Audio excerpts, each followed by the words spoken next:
और बिहार की जनता को मेरे भाइयों से निवेदन है कि मनीष कश्यप ने जनता तक पहुंचाया है।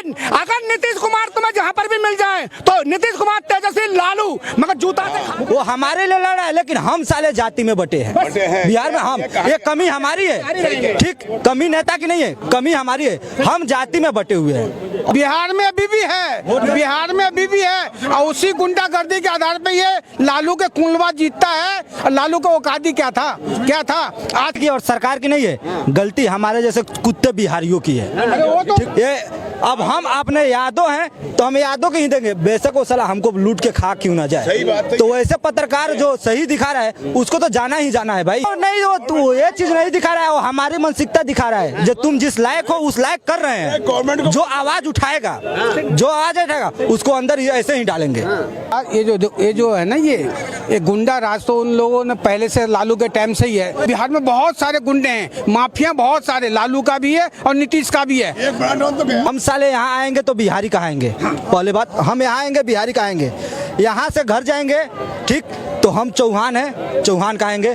तुम हरिजन हो, हरिजन कहोगे। तुम राजपूत हो, राजपूत कहोगे। लीक होता बिहार एक इकलौता ऐसा राज्य है जहाँ पीसीएस का पेपर लीक होता है। एनएससी पता है किस पे लगता है, मतलब दो देशद्रोही टाइप का ये इल्जाम हो गया। और भलाई की बात करना, अगर देशद्रोह है तो हम लोग भी देशद्रोह हैं। 20 साल में हैं, मनीष कश्यप का केस लड़ रहे हैं। गरीब जनता को, बिहार के भाइयों को, ये भी भाई साहब बोले चौहान, यादव, राजपूत जो वहाँ बनते हैं, जाकर यहाँ आकर बिहारी हो जाते हैं। सरकार के लिए जूते की माला पहनाया जाएगा, नीतीश को भी और वो तेजस्वी को भी और लालू प्रसाद को भी। जिस बिहार का मुख्यमंत्री अंगूठा टेक हो, उस बिहार का तमिलनाडु सरकार के और तेजस्वी के, नीतीश के मौके हम हर तीसरे दिन जूता चेंज करते हैं। ये पड़ेगी, बिहार की जनता मारेगी।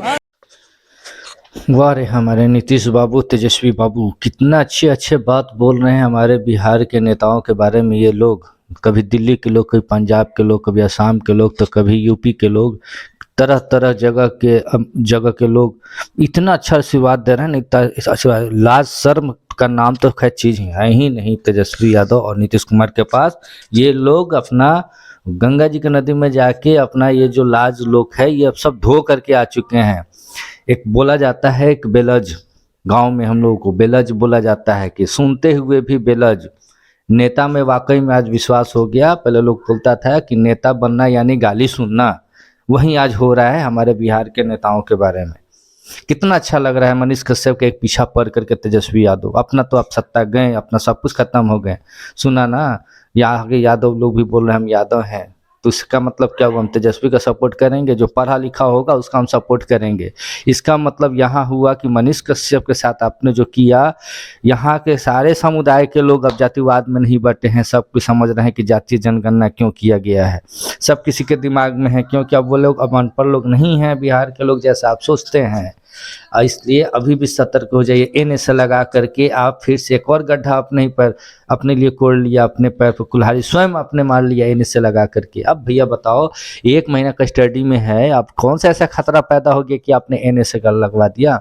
आप क्या सोचते हैं कि तमिलनाडु ने लगाया? नहीं भैया, यहाँ बिहार से फोन गया, सारा रणनीति रचा जा रहा है, तब जाकर कि यहाँ पे एनएसए लगा। अरे बेवकूफ़ो, ठीक कहा जाता है, पढ़े लिखे और अनपढ़ गंवार में क्या अंतर है? पढ़ा लिखा होता अगर ये तेजस्वी यादव तो कुछ कानून के बारे में जानता है, भी कुछ पता तो है नहीं कब कौन सा एलिगेशन लगाया जाता है और किस पर लगा रहे हो, ये भी तो जरा ध्यान दो। जो पहले से ही पब्लिक मनीष कश्यप के साथ है, आप उस पर फिर से आप लगा दिए कहने से। आप सोच रहे हो कि पब्लिक सब भूल गई? पब्लिक का बुर्बक नहीं है, सब पढ़ा लिखा है। आपने बिहार में लोगों को अनपढ़ बना कर रखोगे, लेकिन जिसको पढ़ना है वो बिहार से बाहर जाकर पढ़ रहा है और समझ रहा है एनएसए का मतलब क्या होता है। पब्लिक इस बात को भली बात ही समझ रही है। बार बार बोलते हैं सोशल मीडिया का जमाना है, सब कुछ मोबाइल पे सर्च मार लेते हैं लोग, एनएसए का मतलब क्या होता है। मनीष कश्यप तो वैसा था नहीं जैसा आपने लगाया है केस। तमिलनाडु, लोग सोच रहे हैं तमिलनाडु, पीछे तो बैठा हुआ है कोई और, रह गए नीतीश कुमार। इतना कहानी हो गया कांग्रेस की वाली बात। जब केंद्र सरकार में जब मनमोहन सिंह थे तो उनको लोग बोलता था कि वो घोड़े हैं और पूरा जो रस्सी का जो कमान है सोनिया गांधी के हाथ में है, जब जिधर घुमाएंगे उधर मनमोहन सिंह घूमेंगे। वही कहानी हो गया है बिहार में।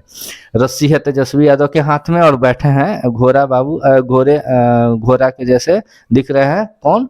तो ये नीतीश कुमार।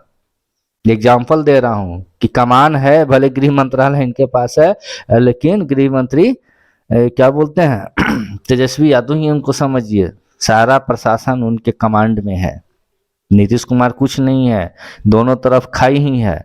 अब सोच रहे हैं आप करें तो क्या करें। एक होता दारू का एगो ईगो लेकर के बैठे तो बिहार बर्बाद हो गया। उसके बाद ऐसा किए कि बीजेपी से हट के उधर चले गए।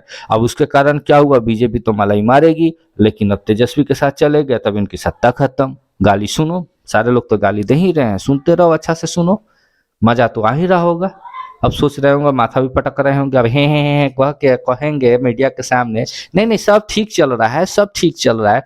अरे शर्म करो हमारे बिहार सरकार कि अब जनता थू थू कर रही है, चप्पल जूता दिखा रहे हैं लोग। बताओ कैसे कैसे बात बोल रहे हैं। अब शर्म आ रही है कहने पर कि हम बिहारी हैं। पहले लोग गर्व से कहता था कि हम बिहारी हैं, अब शर्म आ रहा है कहने पर कि हाँ हम बिहारी हैं। हम लोग तो ये सोच रहे हैं कि बिहार में हम लोग पैदा क्यों नहीं है। अगर पैदा लिए हो तो नहीं पता, ऐसा जातिवाद का कचरा भर दिया इन नेताओं ने इतने तक, और लोग भी वही है। कौन कैसा है ये भी नहीं देखना है कि हाँ कौन उन्नति करेगा, विकास का काम करेगा। अब किसी को भी मंत्री बना दो, किसी को कुछ भी बना दो। हम तो कहते हैं कि भैया यहाँ तो कानून में संशोधन होना चाहिए कि मुख्यमंत्री के लिए भी वोटिंग हो, प्रधानमंत्री के लिए भी वोटिंग हो, तब जाकर के लोग जिसको चाहे उसको चुन सकते हैं। ये लोग आपस में बैठ जाते हैं, जिसको मर्जी उसको मुख्यमंत्री बना दिया, किसी को गृह मंत्री बना दिया, किसी को कुछ भी बना दिया। हम कहते हैं मुख्यमंत्री के लिए स्पेशल वोटिंग होना चाहिए, उप मुख्यमंत्री और मुख्यमंत्री के लिए, तब जाकर कहीं ना कहीं सुधरेगा। ये लोग अपना मनमाना नहीं करेंगे, लेकिन वैसा कानून तो लाएंगे नहीं, क्योंकि घाटा नेताओं को होगा, इसलिए वो कभी नहीं लाएंगे। चलिए उसका बात छोड़िए, कम से कम एक शिक्षित और एक समझदार एक नेता को चुनिए और उनको बनाइए, और ऐसा बनाइए कि कभी हम लोग को फिर से गाली सुनने की जरूरत ना पड़े, या जो नेता को जो गाली दे रहे हैं ना, साथ में हम बिहारी जनता को भी लोग गाली दे रहे हैं। अब इसे समझ लीजिए, ऐसा बना कर रख दिए लोगों ने। और बाकी आप लोगों को कैसा लगा ये वीडियो कमेंट बॉक्स में जरूर बताइएगा। धन्यवाद।